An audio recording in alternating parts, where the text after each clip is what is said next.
Hey guys. Alright guys, we're here on Throwback Thursday to do a very cool Patreon request from this patron right here. Asked us to check out a band that I play guitar in. S.O.D. Alright. I was much younger then. Yeah. I was much younger back in the day. The name of the song is March of S.O.D. By the way, I just want to say this. I'm joking, obviously. I'm not in the band, even though I do feel like I'm Scott Ian's lost twin. Yeah. You know, I feel that strongly about it. When I was a kid, I wish I was him. He didn't have the same look that he has now, but I always loved his style and his guitar playing. And I hope this is a live video, so I hope we're gonna get to see that. But let me just say this really quickly. I discovered Anthrax first. That was like the first band that he's in that I discovered. And then because of Anthrax, a friend of mine told me, "Oh, if you like Anthrax, you will like S.O.D. And Scott Ian is in S.O.D. He plays guitar in S.O.D. I was like, "Oh, okay, so let me listen to S.O.D. So I listened to Speak English or Die, which is like fucking badass title for a record. And then because of S.O.D., I discovered M.O.D. And he's not in that one, but M.O.D. is still one of my favorite like New York crossover thrash bands, like crossover hardcore thrash bands.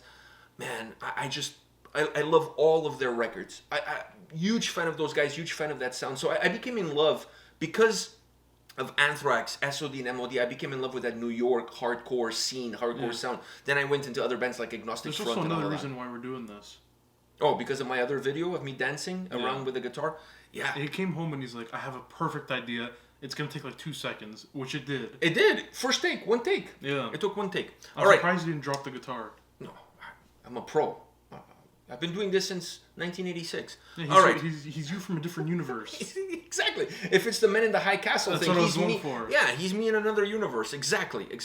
All right, are you ready for this? This is a live video. You're excited about this? Yeah. All right, let's do it.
Holy shit!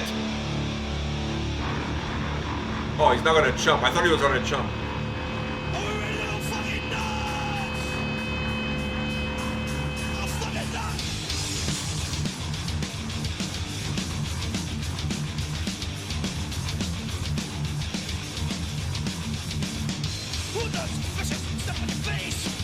Malicious, the out of space. Bring your eyes and don't you look the wrong way. Watch a meal, there's no time to pray. Now! Rip your eyes off and you eat your lips. You crack your elbows, you crack your fingertips. And then you wish that you didn't exist. You fucking got it! Oh, shit! Look at the line with the cut off your leg. He's still singing!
that was epic. So that was March of the SOD and Sargent D, both in one video. All right, so that was epic. This is gonna be one of the best Patreon requests on a Throwback Thursday I feel ever. bad for the people that he swanton bombed. I didn't think he was going. Jeff Hardy up there swanton bombed onto everyone. I didn't think he was going to jump. I think he was just going to be up there singing up there and whatever. And he looked very like cautious about it because he wasn't going crazy because he knows that like if you I could go easily crazy, lose your balance. or you can tip this thing over that he was standing on.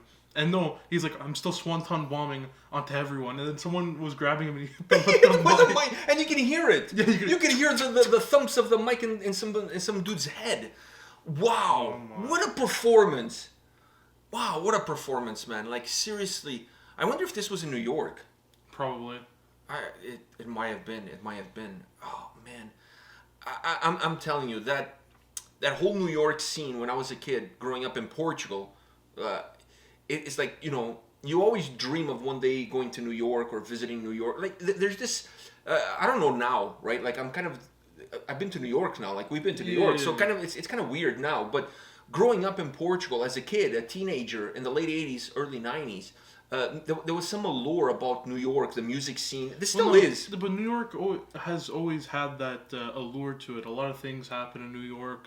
Music, movies, a lot of culture movies are based in New York. So, as a kid in Portugal, there's always that dream one day going to New York. You went to Canada first, and then you went to New York. Well, you know, it's kind of a roundabout way. It took a lot of years, It is a roundabout way. But what I'm saying to you is that listening to these bands, even though I was not from there, like Overkill is from New Jersey, but I was a huge Overkill fan. So think of New York, that whole area there, New York, New Jersey, that whole area there. Bands that I really grew up listening to, these guys, M.O.D., Agnostic Front, Madball, Anthrax, Overkill, you know, who else am I'm sure for Cro-Mags. Like, all of these bands were from that area there. So Gorilla Biscuits, I remember a friend of mine, his sister lived in New York, and she came over to visit one summer, and she brought a CD of Gorilla Biscuits. I went nuts. You know, like, the New York Dolls, like, the Ramones. The list goes on, bands that I really gravitated to from that scene. So it was always kind of like, there was this allure, there was this aura to it. Seeing this performance, I mean, I honestly hope this was in New York, because I think it would be the perfect setting as far as it goes. Come to New York and then just play this video. This is incredible, this performance. This is incredible. Like, I mean... I do feel bad for the people But the crowd was lit! Dude, the crowd was insane. I'm so surprised they caught him. It would have been so bad if everyone just opened up like one little area. But dude, not only they caught him, he didn't stop singing. No, he kept going. But he lost his mask in the process. Okay, but you didn't see where he was, but you could still hear his voice. The thumping of the mic in the dude's head, that was absolutely epic. That was just absolutely epicness of all sorts of levels. I don't know, dude, like, watching this video, listening to this song, it took me back to my youth of sitting in my room, listening to these guys, listening to Anthrax, like I said, all these different bands. I think the first ever, just to go back to Agnostic Front, the first ever record I bought, I didn't buy, actually, a friend of mine, we went shopping for albums. I bought Exodus, which one was the album? Bonded by Blood. So I bought Bonded by Blood by Exodus, and my buddy bought I bought the CD, and my buddy bought the vinyl, Fernando. You know, from the coffee shop? Oh, yeah. He bought Agnostic Front, One Voice. That was the album on vinyl. And I was like, who the fuck is Agnostic Front? Like, I had no clue. And how the fuck do you know Agnostic Front? He goes, dude, these guys are hardcore band from New York. You gotta listen to them. If you like S.O.D, M.O.D, Anthrax. I mean, they're different from Anthrax, obviously. But if you like those bands, so he's the guy that introduced me more to the hardcore scene, right? And I remember borrowing the vinyl, going to my brother's house and copying it to a tape because I didn't have a vinyl player. Yeah. That's why I bought the Bonded by Blood, the CD, because I had a CD player, but I didn't have a vinyl. So my brother recorded the vinyl onto a tape. Man, I think that tape, I think at one point it snapped because I played it so much that I had to use tape to tape the tape together so I could listen to the song, to the album. It was just... I have those fond memories, and we went to Alcobaça, so it's not like my town didn't have record shops, so we took a bus. Now this I don't see Fernando as the guy to. Oh, he's a huge heavy metal guy. Like a lot of the bands that I was introduced to give you guys an idea, he's an older guy, like not a pedophile. He's just an older guy. He's like maybe 10 years older than me. Probably. Yeah, something like that. So he used to live in Canada. He's Portuguese and he moved back to the town where I was from. Him and his cousin were really big metalheads, and I was a young metalhead coming up. And they kind of took me under their wing. They're also big Benfica fans, so I used to go to the games with the two of them, listening to metal on the bus, going to the games. So they introduced me to a lot of bands that I honestly had no clue who they were. Like his cousin was a huge Creator fan. I think the first time I listened to Pleasure to Kill was his cousin that let me borrow. We're going down memory lane on this Throwback Thursday here.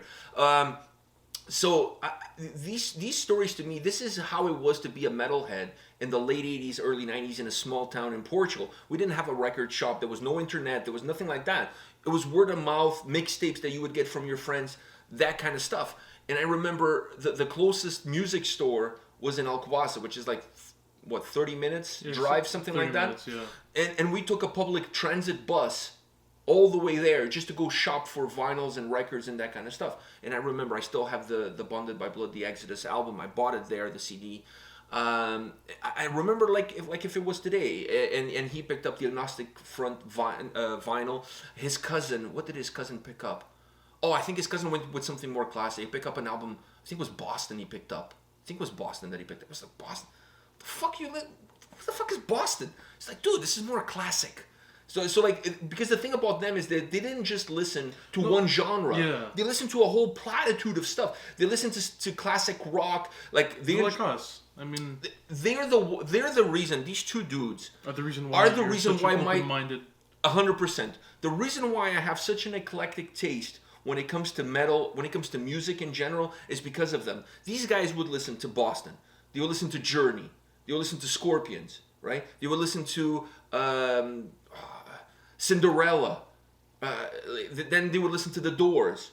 Then they would listen to Agnostic Front, Creator, Bathory, Metallica, Megadeth. Like, you know what I'm saying? Like Mayhem. Like these guys listen to like such a wide variety of rock and metal music that I remember sometimes if I said, "Oh, what do you listen to that?" Like that's Cinderella, for example. Oh, you listen to that shit? It's like, dude, like some good guitar. Like listen to this song.